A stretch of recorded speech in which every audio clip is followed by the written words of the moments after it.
Can change in those 4 months, and I think the Cal State schools kind of jumped ship a little early. And if I'm a parent that's going to a Cal State school, regardless of sports, I think I'd be a little upset just because you're going to college. You're not paying for online classes. You're going to college so that you can be in front of a professor and learn. And I don't think it's the same environment. I don't think it's the same learning environment. And I think they're doing a disservice to these students, if that makes sense. And I'm not saying we should open, but it's 4 months away still.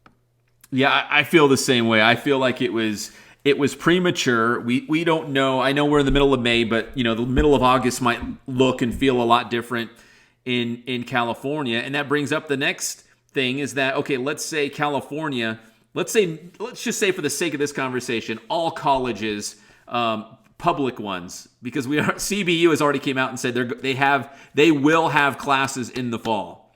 CBU says they're going to do it. But let's just say for the sake of this conversation, the Cal States and the UC say no fall sports. Can you imagine the exodus of college athletes trying to transfer out of the state of California? And listen, these Cal States, these universities, they need these students. They pay the bills. They need their money. They need that tuition. Well, you look at just out of the Big West, you got Cal State Fullerton, and just look at their but Cal Poly, I believe, is part of the Cal State system as well. Their athletics, they only have a few money making revenue sports, and that's men's basketball, baseball, and I think softball to an extent. But if you cut it all out, like you said, you're going to lose a lot of these athletes, and these coaches that bring in all these players, they're not going to have those guys, and it's going to set them back 4, 5, 10 years for some of these programs at all levels. If it's tennis, swimming, golf, women's volleyball, it's going to set them back at least 10 years. Yeah, I just feel bad for the local athletes who, they signed their scholarship. Let's say even locally, maybe they signed. In fact, I can think of someone off the top of my head signed a volleyball scholarship with Cal State San Bernardino. You're going to the defending national champions. You're like, this is great. I get to stay in the Inland Empire. And then they say no fall sports. As an athlete, I would be crushed. I'd be like, okay, where am I going to transfer to? Well, and you look at it even at the larger level. If these Cal States, San Diego State's involved, Fresno State, San Jose State, what happens in the Mountain West Conference? What happens with the Big West? With the teams that, have football? You have Cal Poly, UC Davis. These are all going to be adversely affected. And how do those other schools within the WAC, or not the WAC, the Mountain West, schedule if they're missing so many games? That's 2 games out of their schedule, no matter what, because there's 3 teams that play in that conference. And again, we're speculating right now because the Cal States, again, will go to online in the fall, although we haven't technically heard regarding what does that mean for sports at the Division I level. We only know about the Division II CC2A conference, which is Cal State San Bernardino, Cal State LA, Sonoma State, Chico State, Humboldt State. I could go on and on, but that's Division II. So we don't know about Division I. We don't know what that means because think about it, you brought up a great point. Let's say Long Beach State, and some, Cal State Fullerton, some of those other Big West schools, if they're all dropping out, the UCs in the Big West Conference, UC Riverside and UC Santa Barbara, it's like, who are they going to play? UC Irvine. I mean, you can't have like half a conference, or can you? Maybe you'd have half the teams playing. Well, I honestly think this could be a domino effect with Cal State starting. There is a little words that UC system is going to do the same. I know UC Riverside is going to be on a modified situation that they're starting with, they're saying. But, man, what if UCLA can't play football? What if USC can't play football? What if the Rams can't open their new stadium? They're going to have to play somewhere else. Or do they play or do they not? I mean, it's just so – and then how does that affect high school sports? Because if you're letting these grown men play, how can you or if you're not letting these grown men play, how do you let young men and women play and put them in harm's way if that is the actual reason they're not there? Well, let me say this, because you brought up, college football for, like, let's say USC or UCLA. I heard, and again, this is all just a lot of hearsay because nothing, it's just kind of rumors floating around that USC is supposed to open up with Alabama, and Alabama's already looking for a different opponent for their first game. They were saying maybe TCU, Texas Christian, could be that first opponent if USC has to back out. But I think a lot of schools outside of California are trying to find different opponents. Yes. So they can avoid the whole state of California because, and I mean, think about it, the Big West Conference would be wrecked. I mean, who's the only teams in the Big West outside of California? It's only Hawaii, right? That's it. And they're in the Mountain West. And what's Hawaii going to do? I don't know. I mean, for football, they're in the Mountain West, and they'll have to figure that out. But for all the other sports, yeah, what does that mean? What does that mean if the whole entire Big West Conference outside of Hawaii, they shut it down? And then it just becomes a joke. And I hate to say it, I've got stuff going on everywhere here, Pep. I see you cooking. I see you talking sports. I see all kinds of stuff. Doing it all. My kids and wife were in here to help me out. They're out there lounging in the hot tub. Okay, wait. Oh, they're just taking it easy. My spaghetti's al dente. Al dente? What does that mean?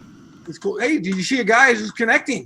Our guy Trent Rush. Trent Rush from AM830 is going to join us in just a moment as we see. I'm a Skype guy, but I've been adapting to the Zoom thing, and if I did this right, I think as soon as Trent starts talking, his camera shot will go to. Hey, Trent, are you with us? I am. What's up, boys? How you doing? It worked. I was just complaining about how my technology at home, it's awful, and I want to be back in the Mike's Fitness Equipment studio so bad because I'm trying to do stuff here at home, and it's just not cooperating. But this is like the first thing that's worked is this Zoom to have you and Geoff on at the same time in my live streaming software. So it's good to see you, Trent. How are you doing? Well, I'm doing fine in honor of the late great Jerry Springer. Not Jerry Springer. What am I talking about? Oh, is he dead? Ben Stiller's dad. I forgot it. But happy Festivus for the rest of us. It's a Festivus miracle here. It's Jerry Stiller. What am I talking about? Are we going to do feats of strength? Who's going to win that one? I'm all in on that. Let's go. Geoff, I think I can take you now. Now that you're all like trim and slender, before I would have had no chance. I think now I got a shot. You do. You know what? When are you getting that haircut, buddy? Dude, I know it's bad, huh? It's bad. I'll be honest. I cheated. I got a haircut a couple of weeks ago. You did? Do not tell my barber. I used somebody else. It was not good. So please don't say anything. An underground barber, huh? Is that what it's come to? It's like I got somebody to come to my house and do it in my garage. So that's what we're gonna have going on tomorrow. I think. Well, Trent, take a good look because I just cut my hair. I put a 1 on the sides. And I did a 3 on top. So the next time you need a haircut, I can be your underground barber, man. I will make a trip to the OC. I'll even swing by the beach. I'll come by your house, and I will buzz you up. I love it. So you already got the number 3 clipper. Now, if you can get a 3 on the sides and a 5 on top. So then if we can get that together, we're magic. Hey, hell with both of you guys. You jerks. You got hair. I'm talking about hair. So good. Hey, well, Trent, we were just talking about the Big West Conference, and again, we heard the Cal States are going to online classes in the fall, but we haven't necessarily heard definitively what that means for athletics for the Cal States. We do know, at least at the Division II level, the CC2A has already said no fall sports, but we were specifically talking about Division I, Big West Conference, the Cal State schools. I know Long Beach State, I think their athletic director came out and said they're pushing forward with trying to get sports, trying to make it happen in the fall. I was telling Geoff, this time last week, I was on cloud nine. I felt so good about where sports was. I felt we were making drastic improvements and that everything was going to start on time and everything was good. And in the last 24 hours, I'm just this depressed guy again. I don't know what to think, and I don't know how anybody could right now because I'm with you. It's been a roller coaster. This whole thing. Nice cup, by the way. I like that. Oh, that's my Andrelton Simmons. Very good. Yeah. Hey, and I have an Andrelton Simmons bobblehead. Very good. All right, way to represent. No, but getting back to your question, Pep. Look, I give credit to Andy Fee, the athletic director at Long Beach State, and actually I was texting with him a little bit earlier today, and I think it's great what he's doing, and he's doing something right now that a lot of athletic directors and a lot of school presidents are not doing. I don't know if it's being afraid to say anything or not being willing to stand up for your department. But Andy Fee is saying, no, we're going to do everything we can in our power to make sure that we have sports played in 2020, 2021. And I give a lot of credit to him for saying that because that seems to be a tough thing for people to say nowadays. And the fact that he's going out and saying that, and, that sounds a little contrary to what his overall supervisors would want him to say because the California State Board choosing not to have students in class for the fall semester. He's saying no, we're going to try to do everything we can. And I also give credit to the new Big West commissioner Dan Butterly that's incoming to replace Dennis Farrell. And Commissioner Butterly, I saw a statement out there said, hey, let's just pump the brakes on this. Let's wait and see till we start to get some more information. We get a little bit closer to the time. So I give credit to those two in particular for going out and being forthright and saying, hey, look, we're not going to make a definitive statement yet. We're going to do everything we can so sports get played. And you want to do it so safely. I understand the importance of that. You want to make sure that you have the right, safety procedure in place to be able to have that, but you got to have sports at some point. It feels like we're trending towards that, and credit to those two for coming out and saying, "Hey, let's wait and see." Well, Trent, one question I'm going to ask you, since you got the Angels there in the background and you are the voice, somewhat of the voice of the Angels. What happens if we can't play in the venues here in California? Does that mean that they go to Arizona? They go to Phoenix and play? Is that where we're kind of headed towards maybe? Well, the governor of Arizona basically said, hey, we're ready to start sports, Saturday. And Louisiana said, we're ready to start Friday. I saw Florida has come out and said, basically, if you are a professional sports league and you're looking for a place to play games, come to Florida. So you're seeing states out there saying, okay, California, if you don't want to have games here, that's fine. We'll take them and you can come play them in our place. So, I see that that's kind of an interesting thing. And, maybe there's some places where the situation is at a point to where by the 1st of July, you can't play games. Okay, well, there are places across the country that it looks like it is safe to return to playing. So maybe that's where things have to end up happening. I think that the owners and players and everybody involved knows how important it is, all sports really, but, I can speak on behalf of baseball. For baseball to be played this year is so important. There's so much to lose. You got to have the games. And I think that everybody would be willing to maybe take a concession and play somewhere else if that's what it meant to have baseball in 2020. Well, it's interesting, Trent, because we've heard about 1,000,001 different scenarios how Major League Baseball might start, and none of them involve California. They've talked about different divisions and having, spring training sites or I think it was Arizona, Texas, and Florida sites where they would all play, but none of them involve California. Could you see a scenario, let's say, for our California teams, but I'll bring up the Angels because you're tied to the Angels, that they play their home games in Las Vegas, or they play their home games at their, Diablo Stadium in Arizona. I mean, I feel like everything is still on the board. Do you think that's a possibility that our California teams in general would play outside of our state? Well, I mean, the Angels have 3 great places to play baseball games should the season happen, and I very much believe that it will. Obviously, Anaheim would be your first and foremost goal of trying to play games in Anaheim. That's got to be the key. And the city of Anaheim has come out and said they seem to be a lot more willing to have sports in their city than maybe a city like Los Angeles. Anaheim seems to be willing to go that route. But you also have a great spring training facility at Diablo Stadium where big leaguers are familiar to being around there, and there's a little bit of an infrastructure in place. You could also go to Salt Lake. I mean, that's not that far. And if the heat and the weather is a concern, the Angels have a tremendous AAA facility. One of the finest AAA facilities in the country is in Salt Lake City. So the Angels, I think, have 3 good options to play baseball. I wouldn't let if I was calling the shots for the Halos, I wouldn't let a governor that says you can't have sports stop me. I would make sure that there are enough scenarios where you can play other places, and I think that would happen. And one real quick question to piggyback off of the city of Anaheim. Now, doesn't Disneyland really dictate Orange County to a point? I mean, really, if you have the backing of Disneyland and you have the backing of Anaheim, the city of Anaheim, doesn't that kind of hold some weight with the state? Because Disneyland is already talking about opening. They did in Florida. They're getting ready to.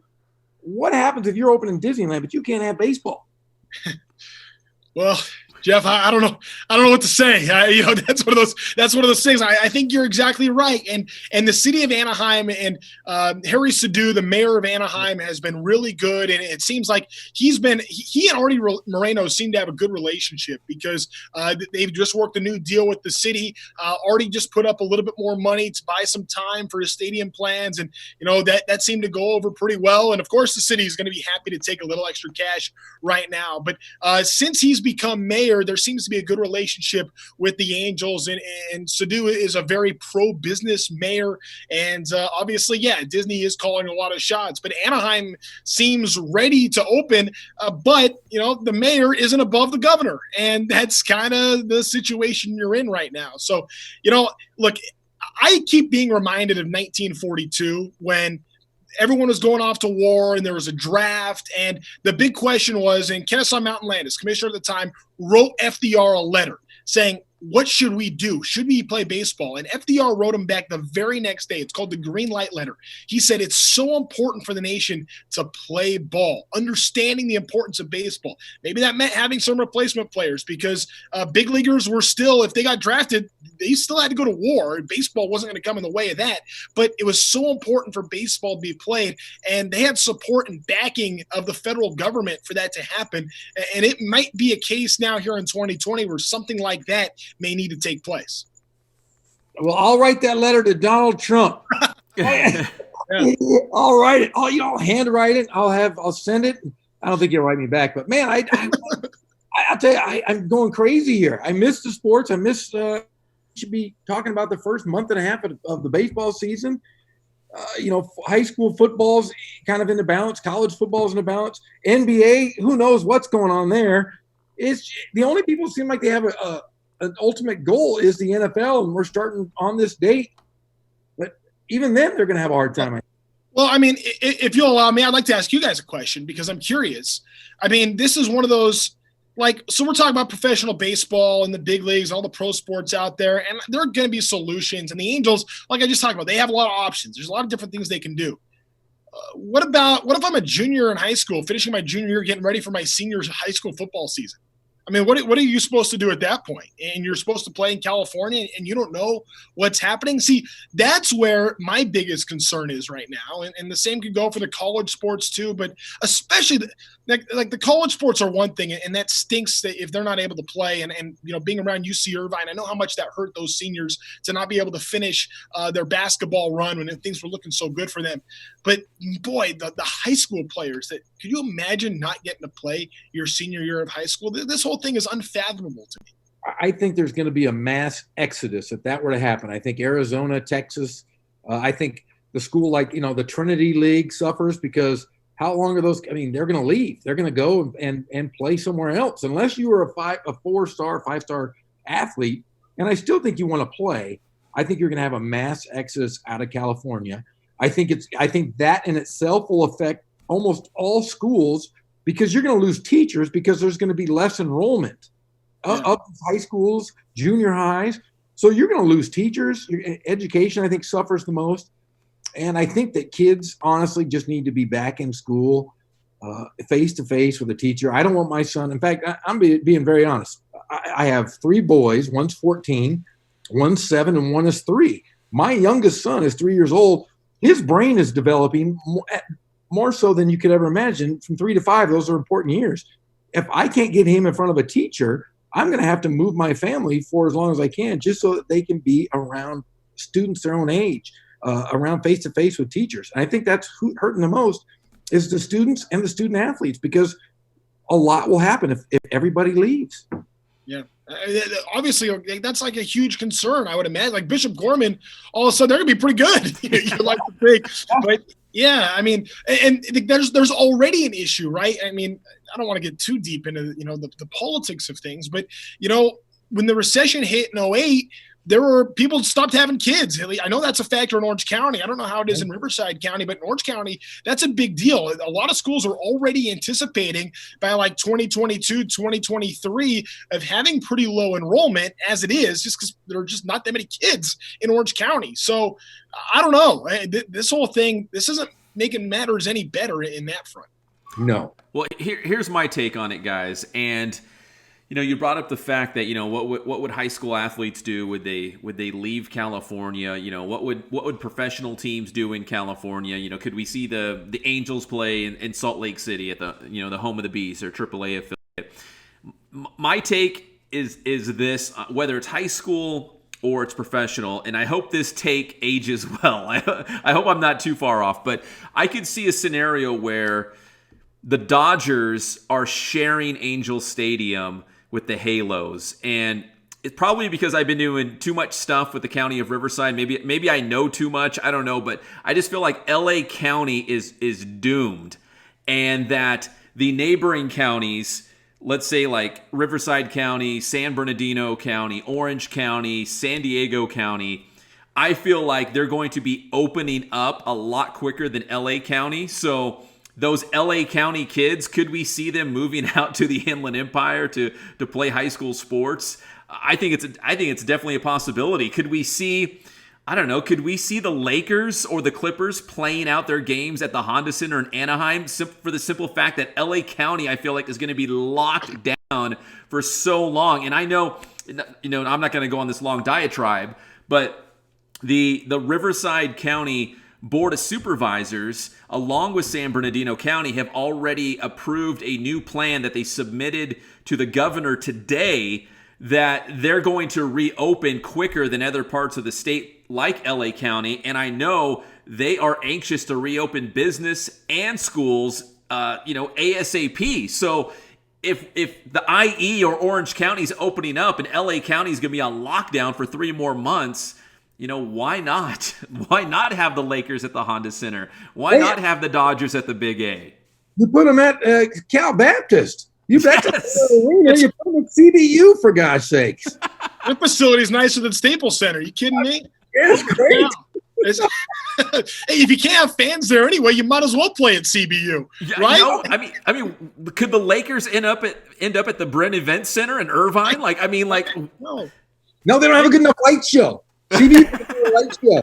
Yeah, you could do the light show, man. That thing is they're ready to go. I mean, Pep. So I live 5 minutes from Honda Center.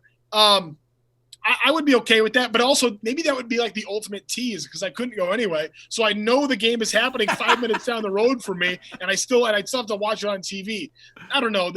I do think that you have a good point there because it does seem like a lot of people are chomping at the bit, and I know that you want to make sure you do everything safely. And that is most important in all this. Is you don't want people getting sick. You don't want people getting infected. You want to try to knock this thing out, and hopefully we get a vaccine soon. But at some point, you got to find a way for sports to come back and be part of the healing process for the nation, because this has gotten really, really bad on multiple fronts. As bad as it is with people getting sick, I know there's a lot of talk about businesses, and maybe they're not at that point yet, but if it continues, at some point it would get there to where maybe it's just as bad. So who knows? It's a bad deal. I wish we could just have sports back. I wish it could come back yesterday, and we could be talking Angels baseball right now, because Shohei Ohtani's thrown off a mound, and he's getting really close to being ready to go. So that's what I'm excited to see soon.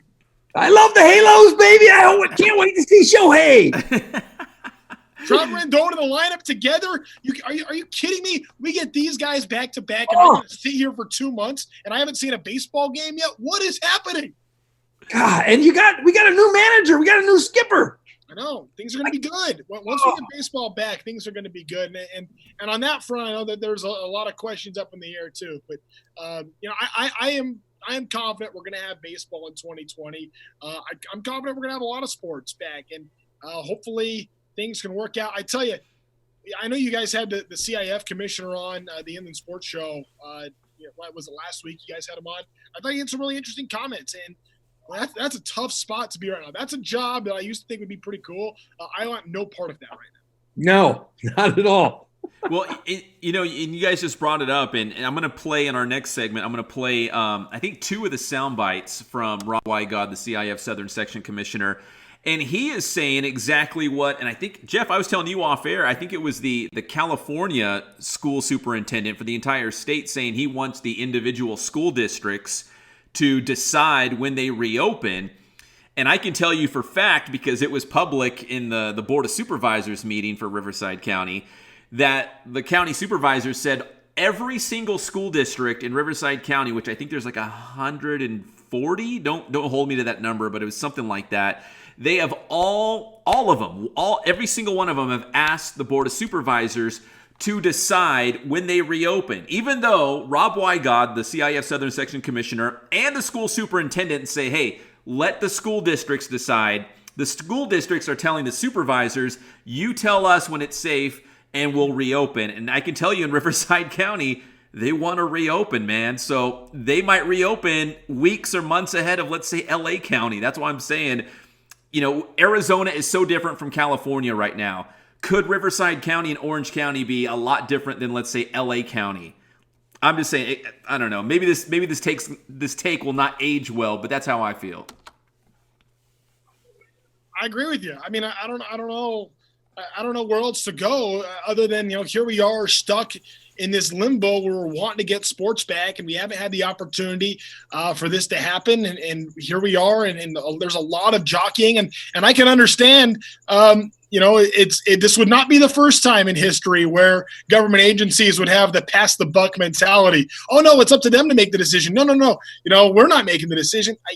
So that would not be that surprising, but that is encouraging to hear. At least one county is trying to be progressive and feels like their assessment of the situation in their district is something that is manageable to have a return.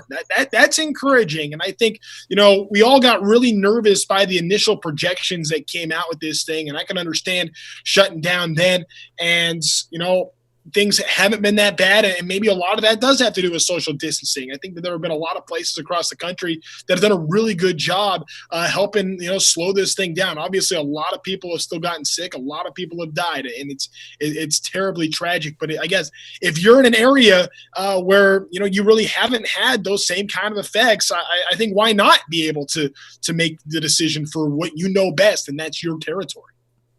Yeah, I think based on what you just said, Trent, and I agree with all that stuff, that I think Diablo Stadium is looking like a real destination for the Halos, just because we're seeing Arizona open up so quickly, and I know California is going to play it very cautiously, but we want professional sports, and baseball wants to come back, and I think if they're not going to have fans at games anyways, Diablo Stadium's a great place. You hook up the TV cameras. We'll send Trent Rush down there to call some games, and we're good to go. Yeah, I mean, look, The only issue I think with Tempe Diablo is that it's hot, so maybe you start the games at 8:00. I don't know. Maybe you just push them back a little bit. I'm not the one having to play, so that does make things interesting. Look, I'm just as a sports fan, I want to see sports back. I'm so glad I'm not the one having to make any of these decisions, and I would not want that pressure. And there's a lot of liability concerns, and I think that is driving a lot of this as well. But look. We want sports back. I'm going to be selfish and say I want to see games. I'm out of Netflix shows. I have nothing else. I'm starting shows now. I'm like, I'm not interested in this. What am I watching? I've seen every hour that Ken Burns has ever made. I've watched all those documentaries. I'm tapped out. Like what? I need games now. All right, guys, let's end it with this because that's a great point. And let's end with the TV show that you're binge watching right now, and you cannot say The Last Dance because we're all watching The Last Dance. What's the show, maybe your guilty pleasure, that you are binge watching right now? I want you to go first, Geoff. Okay, well, I would say this. I've watched, like you said, Trent, I've watched everything I've wanted to watch, but my favorite show of all time is came out, but I'm always too drunk by the end of the night to watch it because I had to put my kids to bed. No, it's Bosch. Have you guys ever seen Bosch on Prime? No. Best TV show best crime TV show of all time. Start with season 1, and then there's another one called Luther. Have you ever seen Luther?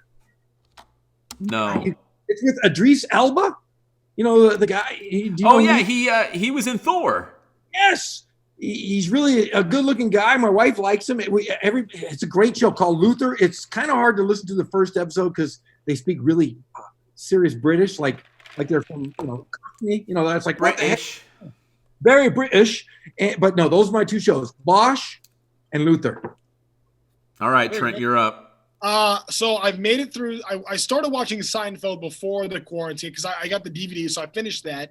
Then I finished The Office. And then I just finished Parks and Rec. So I started Community tonight. I saw the pilot. It's pretty good. So you're a comedy guy. You're definitely a comedy guy. Because here's what I'm watching Yellowstone too. I just got started into that. But I love, I work all day. I got all kinds of stuff going on. When I get home, I just want to relax and turn my brain off and watch a silly sitcom. So that's where I'm at with my TV. Seinfeld. I love it. It's my favorite show of all time. I still watch it every night. To this day, I watch it every single night. So, it's always on, it feels like. Yeah. The reruns are always there. You can always find the reruns. What are you watching? He's got girls. He watches Disney princesses and stuff. No. We put him to bed, and then because we're Marvel nerds, Geoff, you know this. We love all the Marvel movies, but there's a couple of Marvel series on Netflix. First, we did Agent Carter, which was actually we really liked it. Now we're doing Agents of S.H.I.E.L.D. So we're backtracking. We're trying to get caught up on those the Marvel shows. Hold on. I want to know your Disney Plus guilty pleasure. My Disney. Okay, so it's I don't know the name of it, but it's a National Geographic show about the people that live up in Alaska on their own, and they're like fighting off wolves and bears, and they're killing all their own food, and they're catching wolverines, and I forget what it's called, but it's like The Last Frontier or something like that. Mine's Jeff Goldblum show and all those shorts. There you go. The shorts are good. And Trent, what's your Disney Plus? That's not a guilty pleasure, Pep. I mean, that makes you seem like a tough guy. By the definition of guilty pleasure, I like the Cars movies. Yeah, those are pretty good. I don't watch a lot of cartoons, but I like those. I like all those cartoons. That's all I watch in my house. All I watch is the Pet Puppy Dog Pals. I hear it every morning, and I hate those damn dogs. Bingo and Rolly. Do you know what I'm talking about? None of you guys do. Because Trent doesn't have any children yet. Pep, you got girls. So all you watch are fairies and it's all the teeny bopper Disney shows. I love those shows too, though. I do. I'm not gonna lie. Well, Trent, hey, it was great catching up with you. I'm glad you are doing well, and hopefully we'll see the Halos at the Big A. Hopefully we'll see college sports, high school sports, everything kind of ramping up once again. But again, more questions than answers right now, my friend. For sure. Hey, hopefully next time we do this, we have a lot more answers to get to. But I appreciate you having me, and I just appreciate having just an honest discussion. We're 3 sports fans that all want to see games back. We don't want anybody to get sick. We don't want everyone to be healthy, but we want to see games. And I appreciate having the dialogue. So thanks for having me. Hey, like I told Pep last week, the one thing I missed the last time I saw you, Trent, I hope we get to work some football games again. But 2, the last time I saw you, if I'd have known I couldn't see you this long, I would have kissed you square on the lips, just like. I know it's been too long. You know what? And I would have been totally okay with it. Next time I see you, get ready. My antibodies. I'm going to kiss you square on the lips. That's how hard quarantine has been for all of us. Now I'm going to go put my mask on, even though we're on Zoom. Just saying. Just to be safe. Yep. Can't be too careful. All right, well, thank you, guys. I appreciate it. Let's take a quick break here on the Inland Sports Show. Right now, we're streaming live on Twitter. We're going to repost the show a little bit later tonight on YouTube as well. A quick commercial break, and we'll have more local sports when we come back on the Inland Sports Show. Bye, guys.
So with our school program, it's called BASS, the Boost Alternative School for Student Athletes.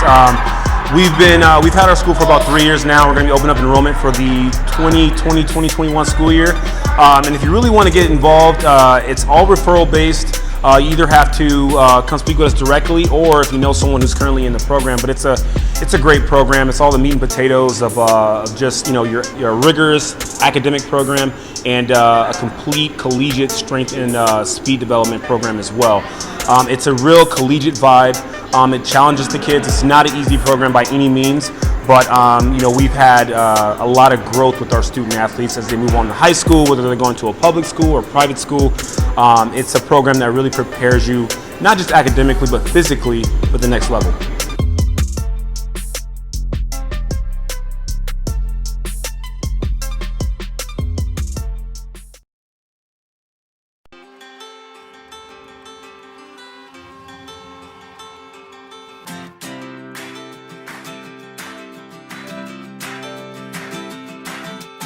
I would say the one thing that we stress more than anything else is service to our customer.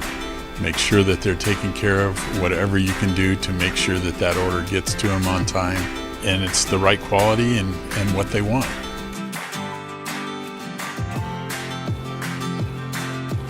I've been that way since 1976. That was my goal, to reach out to local sports programs, and it's grown from there, and we've been very, very fortunate.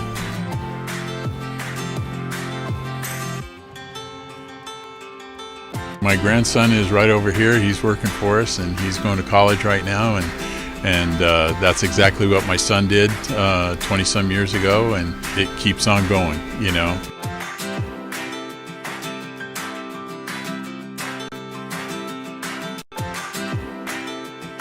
And we have customers that come in the store that it's amazing. People that I haven't been here since I was a little kid, and I used to come in here all the time. And then now I'm bringing my son in here, or a grandpa that's bringing his grandson in here that came in here when we first opened back in '76. We just feel so fortunate to have been a part of this community and this Inland Empire for going into our 44th year now, and it's just been a blessing.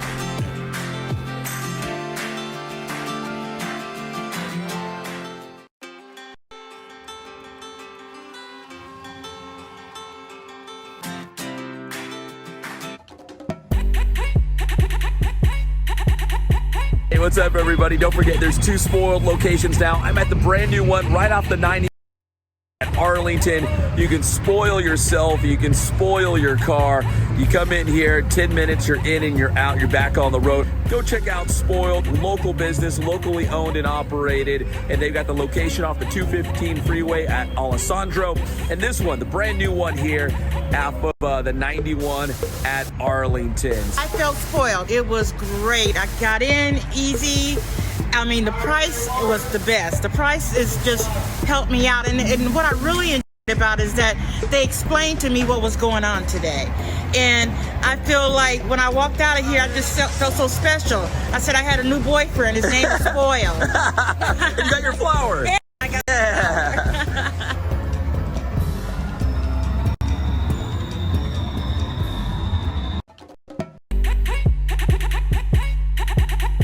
Hey, what's up, everybody? Don't forget.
Welcome back to the Mike's Fitness Equipment Studio. It's the Inland Sports Show.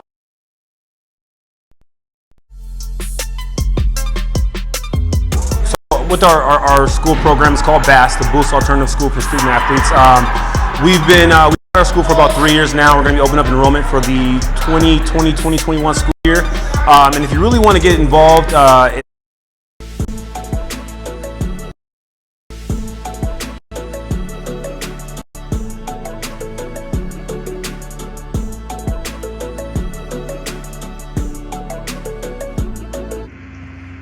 Welcome back to the Inland Sports Show. We appreciate you checking in on a Wednesday night. Again, we're continuing the sports conversation.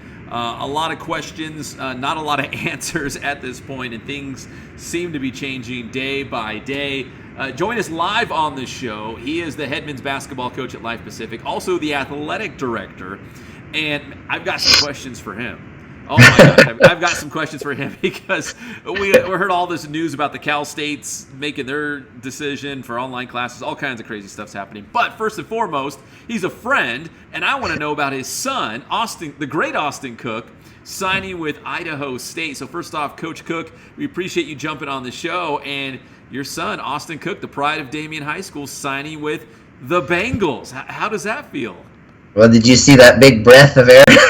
It's called crazy recruiting process, and what a journey because you're in it all the time. But thank you very much. Just so grateful. It was full circle. They did such an awesome job of recruiting him. Official visit, stayed with him. They thought he was gonna, blow up and go local somewhere D1, and everyone kind of just pinched at him and recruit him a little bit. Then they'd come back, and Idaho State was just relentless. Coach Looney almost won the national championship at Point Loma, so I want to make sure that I give him a shout out because he's a great human being and one of the best places that my son could go and grow and be with a great coaching staff. And then his decision was just so elongated because he just couldn't make a decision, and it was really hard. It was brutal to watch. And I just walked alongside of him. I didn't tell him what to do, but in the end I said, I'm going to tell you this is what I tell people when I recruit people. Go somewhere where they love you. And it doesn't matter whether it's South Dakota or it's Southern California. If someone really loves you and they show you that, I think it's a real. I think it's a great, aspect of recruiting. People don't say it enough because you're going to get a great education wherever you go. I think. But what a process. Was it a challenge, though, Coach? Like you being a college basketball coach and then watching your son go through the college basketball recruiting process, was it weird to be on both sides of the fence and watching it unfold? Yeah, it was. That's a great question. It was actually terrible. I'll share my heart right now. It was flat out terrible. And I can tell you that I'm still a little bit upset at some people. I think that for one reason or another, he got recruited like in a weird way, and there were just some things that I saw in the whole recruiting process, and then there were some great things. There were some things that just were awesome. But I told my good friend this. I'll tell you this on the show. If I were to do it all over again, I wanted to be a quarterback.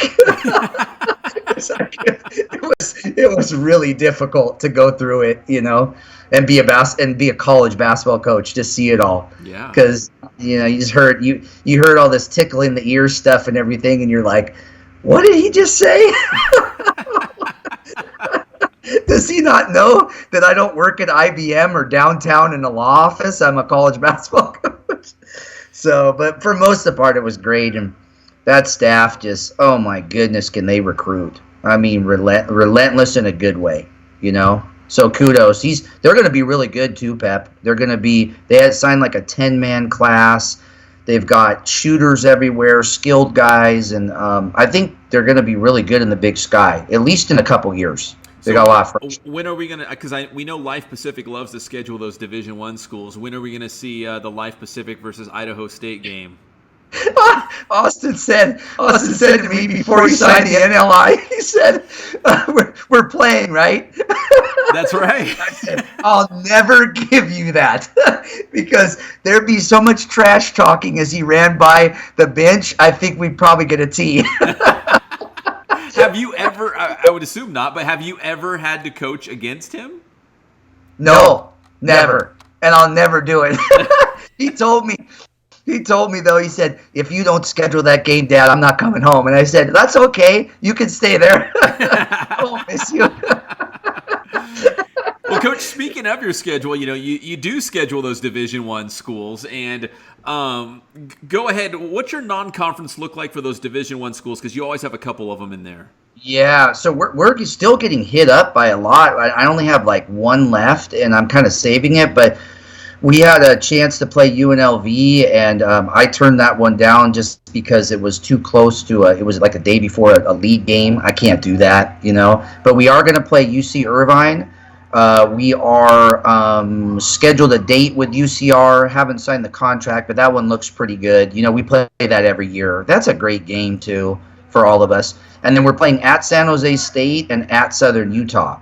So you're looking at a mid-major Mountain West Conference team that's going to be really athletic in San Jose State, and then Southern Utah is loaded up with transfers in the Big Sky. And they actually recruited Austin really hard and put the paperwork in front of him. But Idaho State was just too long and too deep into that whole conversation about recruiting with him. So those are 4 really good games. I can add one more. Cal State Bakersfield got a hold of me today and wanted to play. That's a great venue with that blue court. Oh yeah, the Icardo Center. Yeah. Yeah, that's awesome. I mean, it's awesome. But I just think they're right now. I was really worried that we weren't going to get some of these games because the money's not flowing in, because they might the teams that we play, they don't pay us too much. They pay us enough to make it worthwhile, but they're getting $80,000 to $100,000 from USC in those teams, and how is that money going to trickle down now without football? Yeah. You may see no fans in the football, so that's going to affect some of the money. So I was a little bit worried, but it looks like most people want to continue to schedule, the right way. Let me ask you this thing, because you mentioned San Jose State, UCR, UC Irvine, maybe even Cal State Bakersfield at this point. But so those Cal State schools and the UC schools, I know basketball season, is I don't know when you guys are always practicing, but the season doesn't really ramp up with games until November, so you got a little bit more time as compared to fall sports. Are you concerned about playing some of those California schools because we don't know what the public health restrictions are going to look like? And B, I don't know. I mean, being a small private school, maybe that's going to work in your favor because you guys can, like a Cal Baptist, you're kind of going to do your own thing, right? Yeah, we actually just got because I'm the athletic director too, obviously, and you had mentioned that, and we got the big note today from the commissioner, and they want to go ahead and go full steam ahead right now with trying to open the doors in September and going as normal as we can. I thought that was really encouraging. Here's the deal. Maybe some people won't agree with this, but this is how I feel. I thought the Cal State schools really jumped the gun yesterday. Yeah. I think in May 11th or 12th, and you're canceling stuff already. I get the, being careful and all this stuff, but at some point we have to really, we're going to have to react to things like we did, and you're not giving too much hope to those Cal State people, and so I worry about attrition in that. They're saying they're going to move things to spring. How are you going to handle that with 19 sports going on in the same season? We've talked about that too at our level. Can't do it just because we just don't have the resources. But I'm going to go on record just saying I wish they wouldn't have canceled. I wish they would have said, hey, look, we're looking maybe at having to postpone things, but let's monitor this. Let's give it 4 more weeks and let's monitor it and stuff, because you got a lot of people's lives they're going to be affected. Not just sports, but other things. I'm definitely not obviously in the know.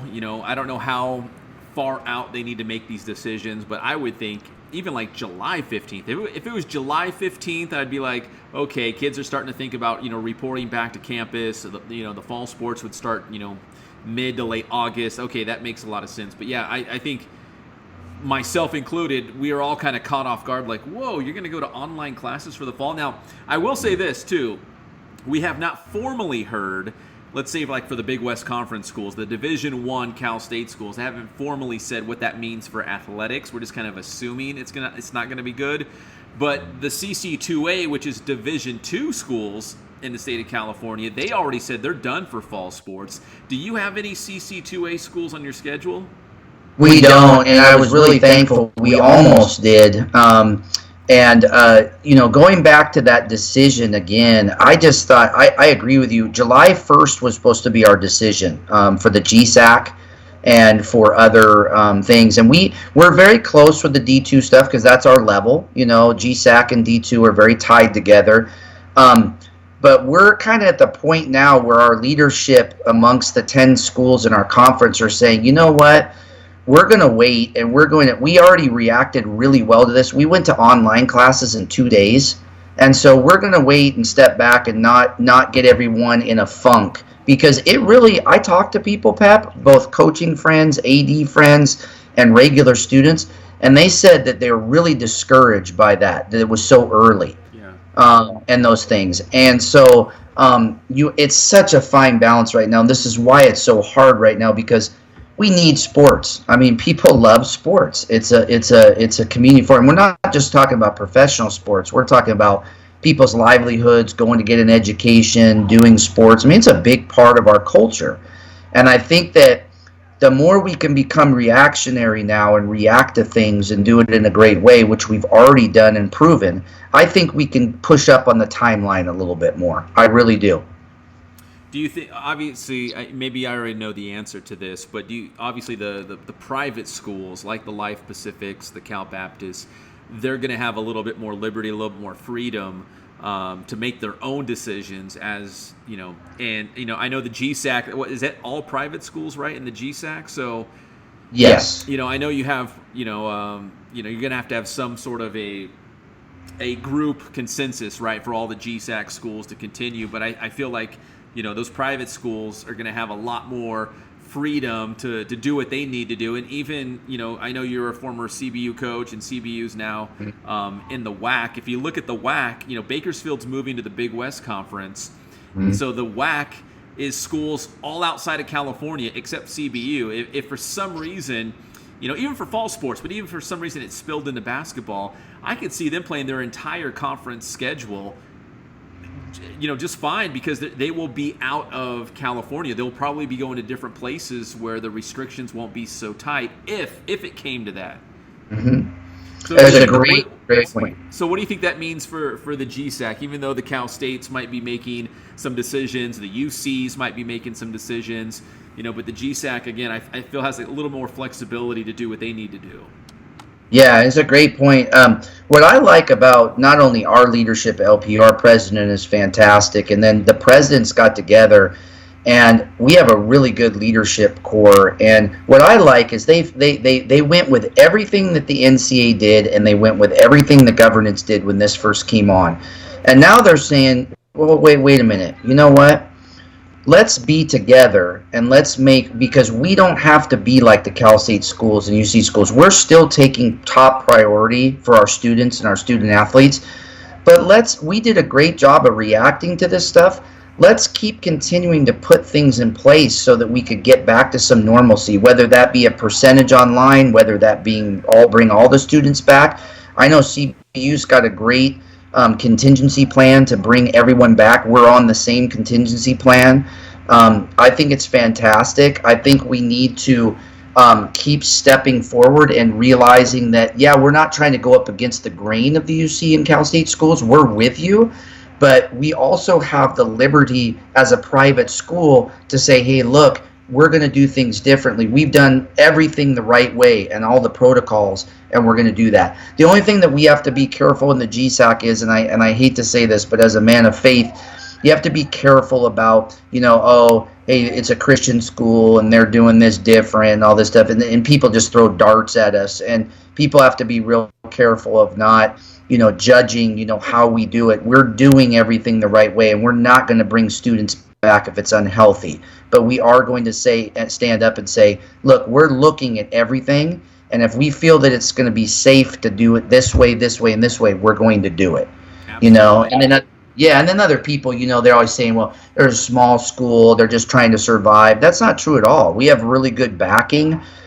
We have the Foursquare is really, really strong. So it's not so much about that. It's so much about, hey, can we get back to normal, and how do we do this? And we got to stop looking at what all these other people are doing, and our conference is bounding together. And I think that's the way it should be. Coach, when is the first day of fall classes at Life Pacific? August 31st.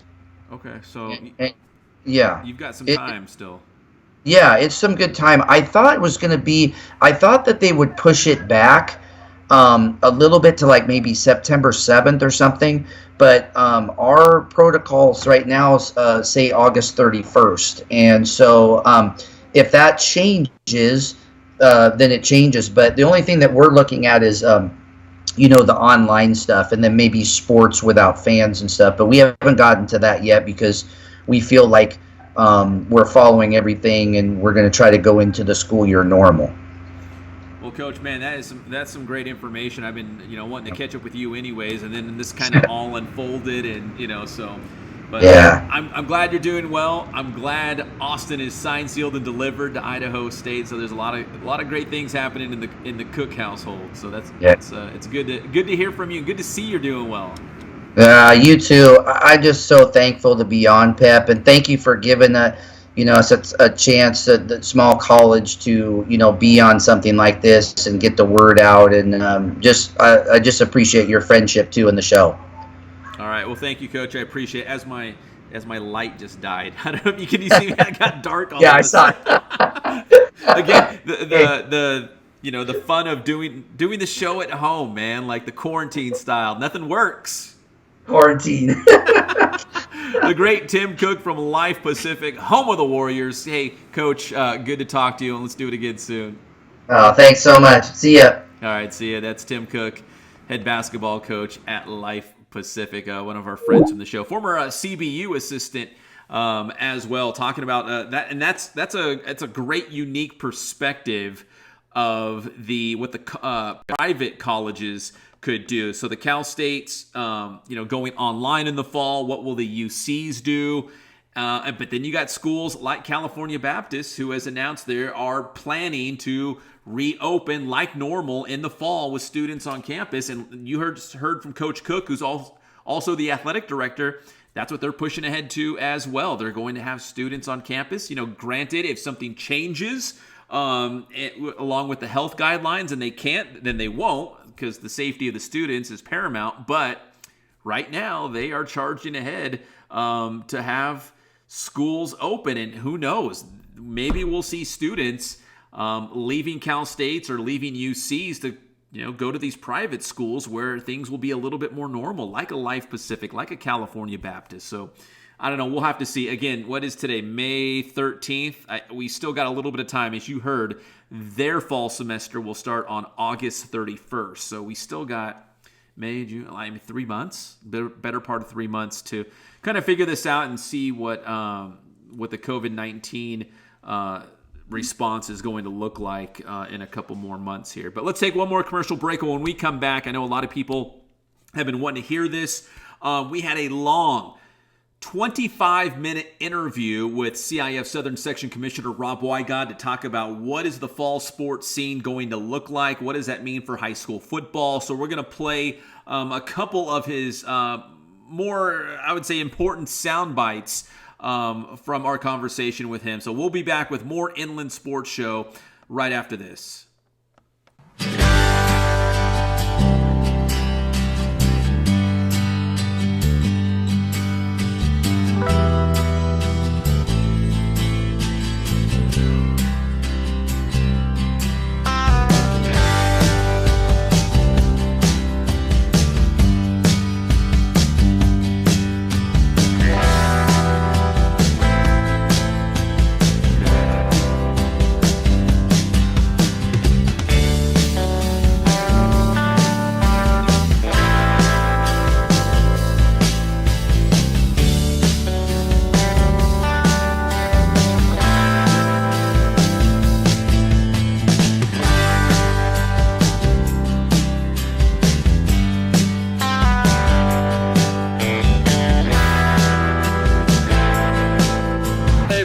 From Spoiled in Riverside, just opened up our new location off the 91 in Arlington and Riverside. Come check us out and get spoiled for a change.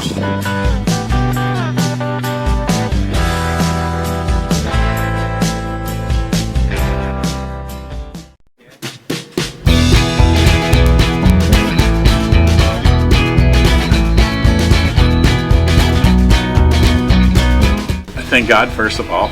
I thank the great people that I've got around me that help support me, the people that work for me. As I started, if it wasn't for the people around me, we probably wouldn't be here right now, but I've got a great staff.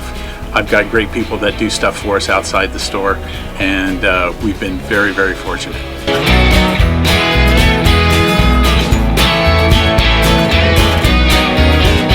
Our service is impeccable, and we just keep trying to get better every year.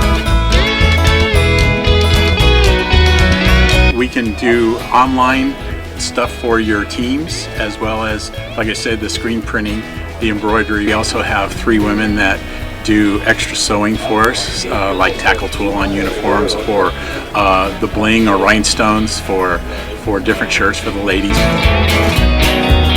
That's why we have certain racks just for certain schools, and the fun about that is that it turns into other schools that may come in here that aren't as close, that we can do stuff for them as well. We've had very, very good customers throughout the years, and it's just been a blast.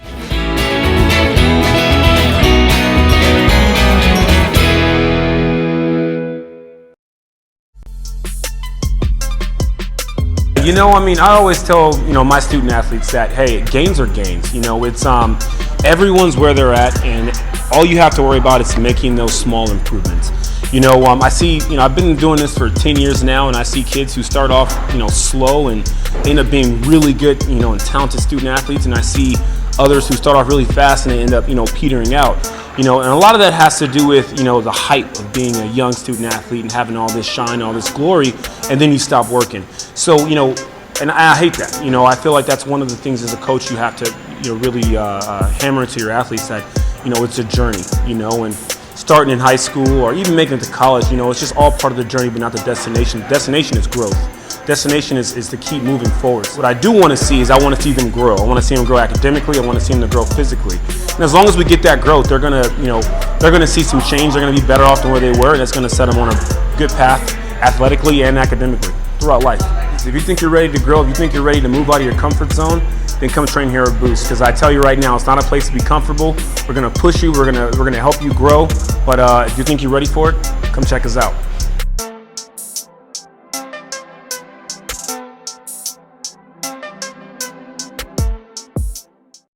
The Inland Sports Show is brought to you by Spoiled. Quick, quality oil change. Spoil yourself and your car at Spoiled. Kin Sporting Goods. They have all of your sporting gear needs, Letterman's jackets, and team uniforms. Boost Performance Training with Coach Ray Bass. Athletes of all levels and all sports are going to Boost Performance Training in Corona. Mike's Fitness Equipment. Check out the new storeroom on La Cadena. Quality fitness equipment at affordable prices. Mike's Fitness Equipment.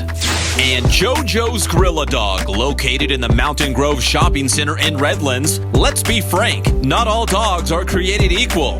JoJo's Grill-A-Dog.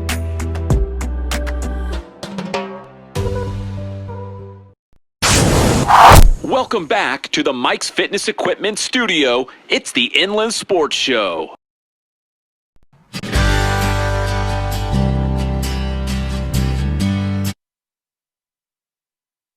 Welcome back, everybody, to the Inland Sports Show. My light has gone out, but we're almost done anyways. But I did want to save, I guess you could say, the best for last, because we're doing something pretty cool, and I'm going to punch up the graphic of it right now. We're teaming up with the Riverside County Office of Education. It's a virtual athletics summit. We're interviewing a lot of great coaches and athletes and anyone kind of in the sports space, as you could call it.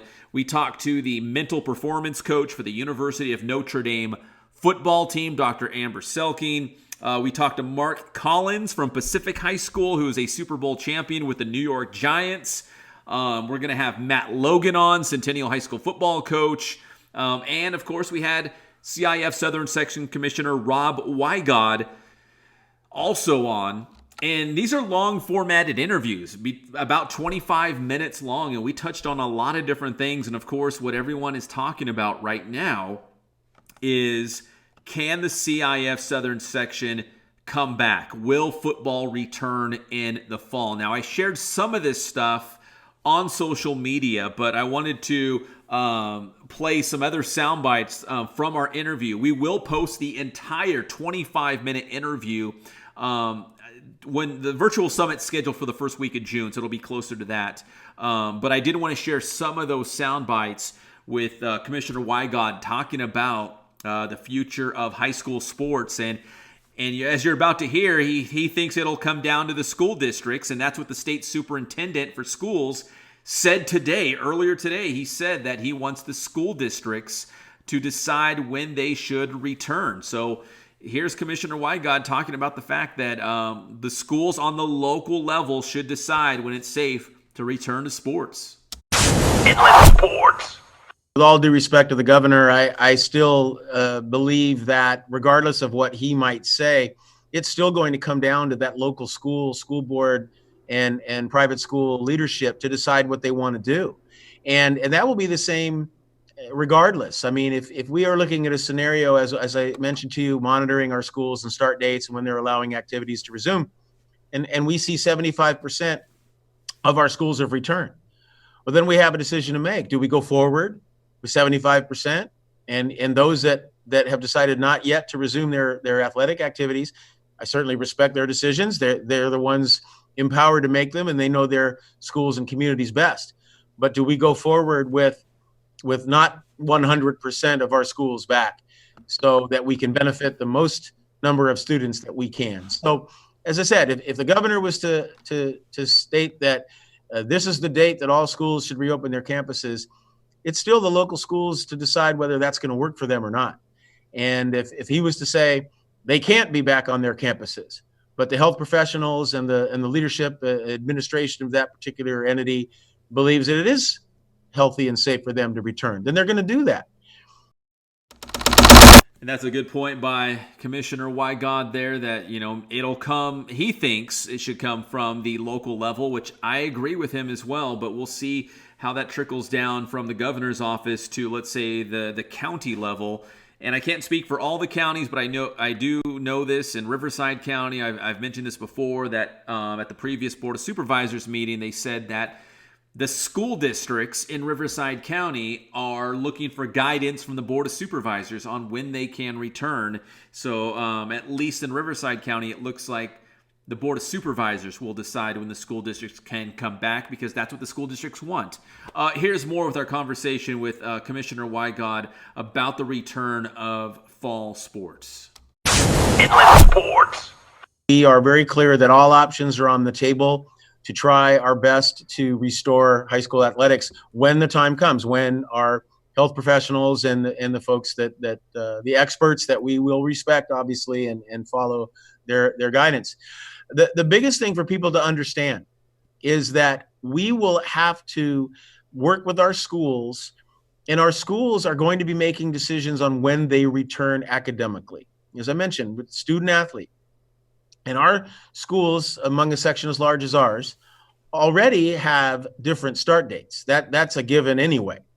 And now with what each school is dealing with, school district is dealing with, they will be formulating their plan to resume academics. And when they do that, it will be up to them as to when they would have athletic activities return. So right now, the calendar is the calendar that we have in place. We have no reason at this moment on May 8th to be changing anything at this point.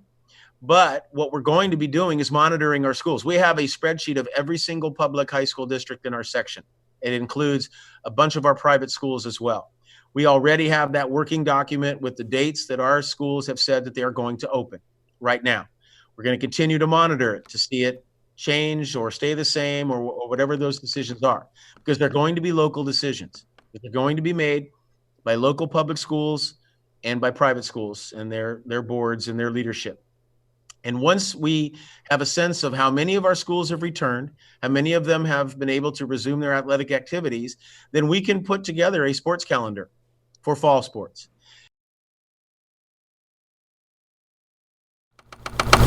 All right, so that was Commissioner Wygod again talking, further expanding on the fall sports scenario. And maybe we will get to a scenario where some districts, some leagues will be competing and some will not. Maybe you're going to just see league play, so you don't have to travel outside your area. As we mentioned earlier off the top of the show with Trent Rush from KLAA AM830 Angels Radio, that Los Angeles County, when you just look at the numbers, they've been hit a lot harder with the coronavirus than the surrounding counties, Orange County, San Bernardino County, Riverside County.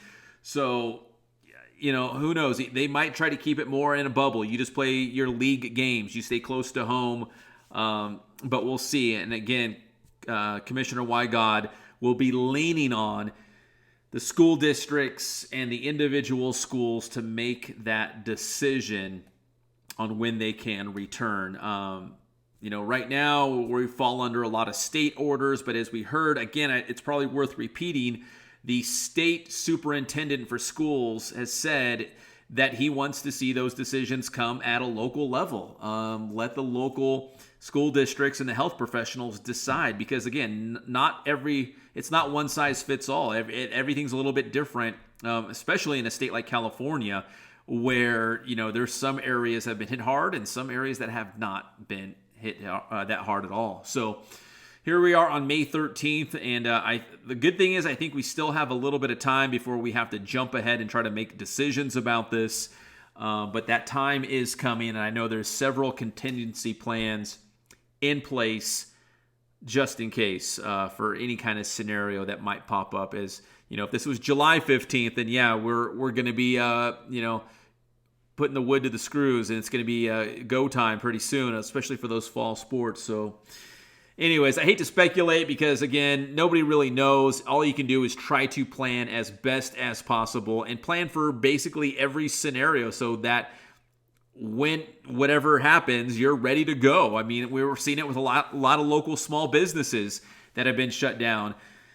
They're ready to go. They are in place. They are making modifications so that when they get the green light, they can open their doors to customers. It's going to be the same thing for high school sports. They're going to have to be making modifications, but that's why you do it now on May 13th. You think of all the different scenarios. You have different plans. You're making modifications so when the governor or the local school district or the board of supervisors for your county says, okay, you can return to school and you can return to sports, you're ready to go, because it might look a little different. There might be no fans.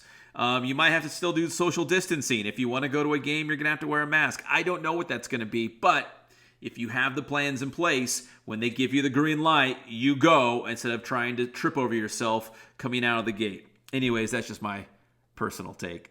Anyways, we appreciate you tuning in each and every Wednesday night, and we're going to try to get more local sports content on the Inland Sports social media platforms, Twitter, Facebook, Instagram, and of course on the YouTube channel where everything else goes. We're going to keep that populated as well. We've got a lot of great local interviews. In fact, tomorrow we're going to be interviewing Matt Logan, Centennial High School football coach. I'm curious to see what he's going to say. I know they're playing, I think it's St. Anthony's, and they're from the Baltimore area, from Maryland, I want to say. So what is that going to mean when you talk about maybe trying to stay close to home and staying in your own little bubble? Will a team from across the United States come all the way out to California to play? Again, more questions than answers, but I am looking forward to that conversation with Matt Logan, Centennial football coach, come tomorrow. And I will make sure I share some of that here on Inland Sports. And of course, you'll be able to find it for our athletic virtual summit that we are doing with the Riverside County Office of Education.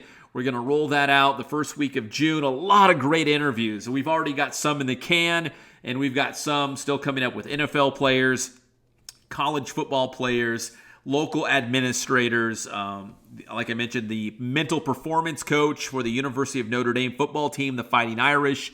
So very proud to team up with the Riverside County Office of Education for that and try to bring student athletes and high school coaches some valuable advice and tips to not only help you navigate through this wacky time, but to also maybe help you hit the ground running again when we get that green light, when we're all ready to go, and hopefully that day will come sooner than later.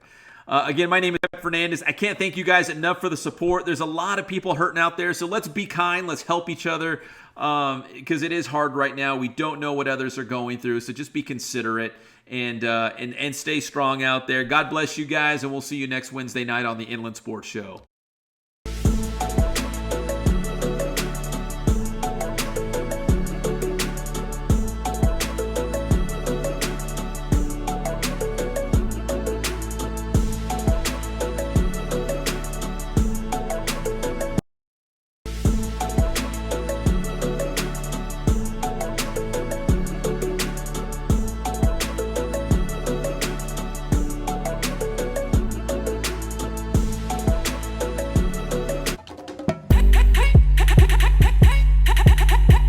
what's up, everybody? Don't forget, there's 2 Spoiled locations now. I'm at the brand new one right off the 91 freeway at Arlington. You can spoil yourself. You can spoil your car. You come in here, 10 minutes, you're in and you're out. You're back on the road. Go check out Spoiled, local business, locally owned and operated. And they've got the location off the 215 freeway at Alessandro. And this one, the brand new one here, off of the 91 at Arlington. I felt spoiled. It was great. I got in easy. I mean, the price was the best. The price is just helped me out. And what I really enjoyed about it is that they explained to me what was going on today. And I feel like when I walked out of here, I just felt so special. I said I had a new boyfriend. His name is Spoiled. You got your flowers. And I got